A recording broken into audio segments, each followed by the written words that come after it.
नमस्कार मित्रांनो, मी सिद्धार्थ एज्युकल्चर मध्ये आपलं स्वागत करतो. तर मित्रांनो, हा जो प्रश्न आहे हा प्रश्न आहे कंबाईन 2022 चा. काय विचारले पहा, ज्या झाडांची बी उघडी असते ती झाडे कोणत्या गटामध्ये मोडतात? तर लक्षात घ्या मित्रांनो, हा प्रश्न आहे प्लांट क्लासिफिकेशनचा.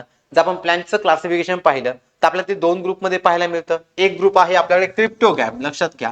एक ग्रुप कोणता आहे आपल्याकडे? क्रिप्टोगॅम, त्यांना आपण अबीजपत्री वनस्पती म्हणतो. आणि दुसरा ग्रुप आहे आपल्याकडे फॅनोरोगॅम, की ज्यांना आपण बीजपत्री म्हणतो. आता इथे जो प्रश्न आहे तो बी बद्दल विचारलाय. बी उघडी असणे म्हणजे नेकेड सीड. मग जर एखाद्या वनस्पतीकडे बी असेल तर त्यांचा ग्रुप आपल्याला फॅनोरोगॅम मध्ये पाहायला मिळतो. आणि जर ज्यांच्याकडे बिया नाही असा ग्रुप म्हणजे कोणता असतो? क्रिप्टोगॅम, की ज्यांच्यामध्ये आपल्याला दोन प्रकार पाहायला मिळतात. एक म्हणजे थॅलोफायटा, दुसरा म्हणजे ब्रायोफायटा, आणि तिसरा म्हणजे टेरिडोफायटा. परंतु प्रश्नाची डिमांड आहे फॅनोरोगॅम बद्दल.